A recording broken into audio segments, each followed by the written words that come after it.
Hi, welcome to my channel. இப்போ நான் கேரட்டை வச்சு ஒரு கிரேவி மாதிரி செய்கிறேன். வாங்க எப்படி செய்யலான்னு பார்க்கலாம். அதுக்கு முன்னாடி எப்படியே பார்த்தீங்கன்னா லைக் பண்ணுங்கள், ஷேர் பண்ணுங்கள், மறக்காமல் சப்ஸ்கிரைப் பண்ணிக்கோங்க. வாங்க வீடியோக்குள்ளே போகலாம். இங்கே கேரட்டை நான் குட்டி குட்டியாக கட் பண்ணியிருக்கேன். அது கூட தண்ணி ஆட் பண்ணிக்கோங்க, கொஞ்சமாக மஞ்சள்தூள் ஆட் பண்ணிக்கோங்க, அப்புறம் உப்பு ஆட் பண்ணிக்கோங்க, அப்புறம் சின்ன வெங்காயம். அவ்வளோதான். இதை என்ன பண்ணுங்கள், அடுப்பை வச்சு குக் பண்ணுங்கள். அது வெந்துட்டுருக்க டைமில் இங்கே மிக்ஸி ஜாரில் தேங்காய் எடுத்துக்கோங்க, கொஞ்சமாக ஜீரகம், மிளகு, இதை தண்ணி ஊற்றி நல்லா மையாக அரைச்சிட்டு வந்துடுங்க.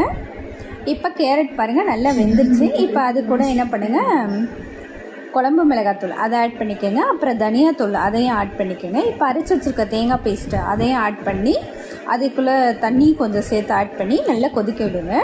அது கொதித்து நல்லா இந்த அளவுக்கு கொதித்து வந்ததுக்கப்புறம் என்ன பண்ணுங்கள், தயிரை எடுத்துக்கோங்க, தயிரை நல்லா கடைஞ்சிக்கோங்க.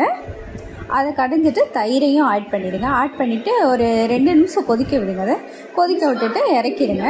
இப்போ அதுக்கு ஒரு தாளிப்பு ஒன்று கொடுத்துடலாம். இங்கே நான் அடுப்பை வச்சு கடை வச்சுருக்கேன். எண்ணெய் காஞ்சிச்சு, கடுகு, உளுந்து, அப்புறம் சின்ன வெங்காயம், அப்புறம் கருவேப்பிலை, அவ்வளோதான். அதை தாளித்து இப்போ குழம்பு கூட ஆட் பண்ணிட வேண்டியதான். அவ்வளோதான் கைஸ். சாப்பிட செம்ம டேஸ்ட்டாக இருக்கும் சாதத்தோடு.